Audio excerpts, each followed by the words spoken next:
बेलपत्र के वृक्ष के नीचे साधना करना प्रारंभ करें। जैसे ही मां लक्ष्मी ने बेलपत्र के वृक्ष के नीचे साधना करना प्रारंभ करा तो देवाधिदेव महादेव कुछ ही समय में प्रदोष काल के समय पर लक्ष्मी जी के सामने शंकर भगवान प्रकट। शिव जी ने पूछा, लक्ष्मी तुम्हें क्या चाहिए? लक्ष्मी जी कहती हैं, मेरी ये अश्व की योनि, मुझे अश्वी बनना पड़ा, घोड़ी बनना पड़ा।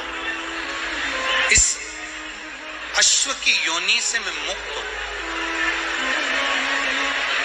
पर प्रभु इस अश्व की योनि से मुक्त तो हूं, पर मेरे प्रभु ने मुझे घोड़ी बनाया है, अश्व बनाया है।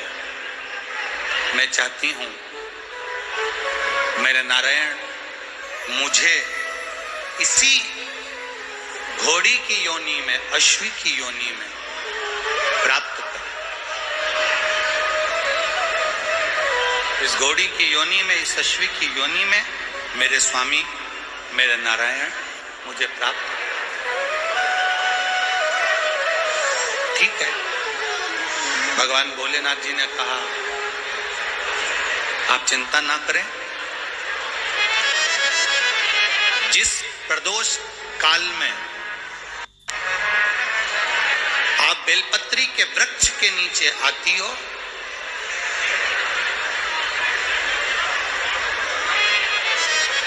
दुनिया का कितना भी दरिद्र व्यक्ति हो,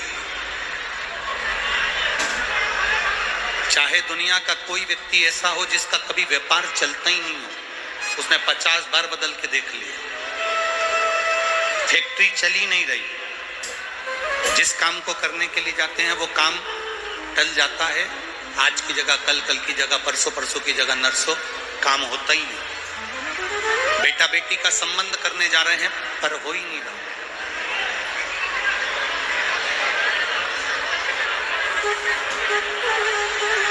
कितना भी दरिद्र से दरिद्र व्यक्ति, कितना भी दीन से दीन व्यक्ति, एक नियम वो अगर अपनी जिंदगी में बना ले, प्रदोष काल में, प्रदोष के समय पर बेलपत्री के वृक्ष के नीचे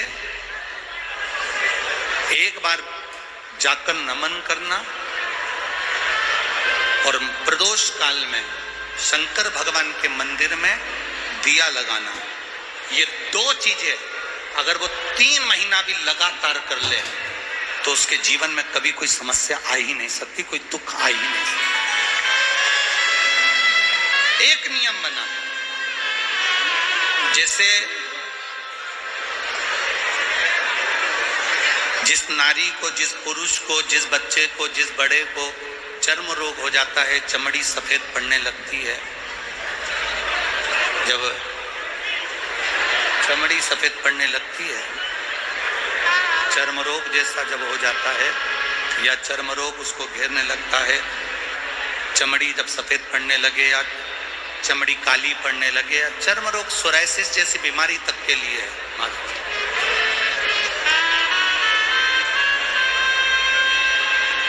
बेलपत्री के वृक्ष के नीचे की मिट्टी, बेलपत्री के वृक्ष के नीचे की मिट्टी, उसको जिस पात्र के अंदर शिवलिंग बनाने के लिए हम गलाएं, जिस पात्र के अंदर हम शिवलिंग बनाने के लिए उसको गलाएं और शिवलिंग का निर्माण कर कर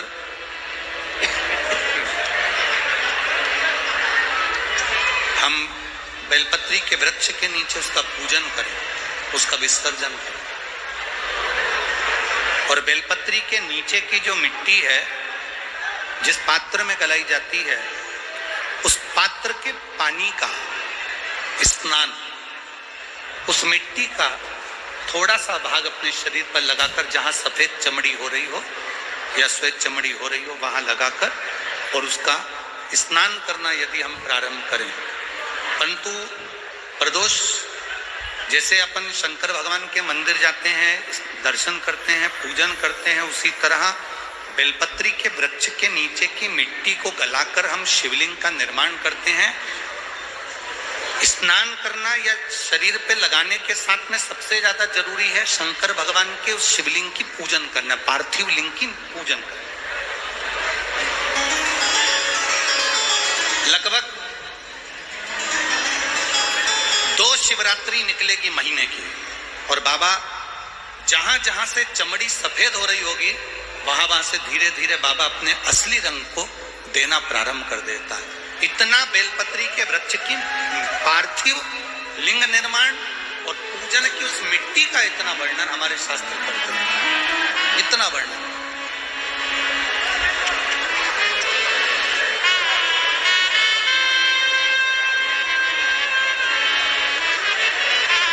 शिव कथा कहते हैं,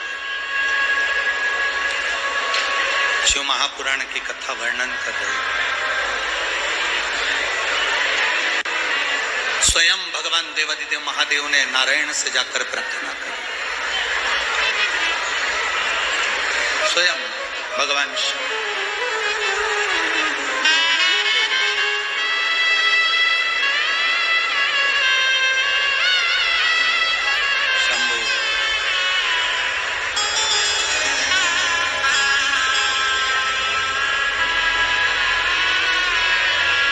स्वयं भगवान शंकर ने नारायण से जाकर प्रार्थना करी कि माता लक्ष्मी आपके लिए तप साधना कर रही हैं, आप उनको जाकर दर्शन।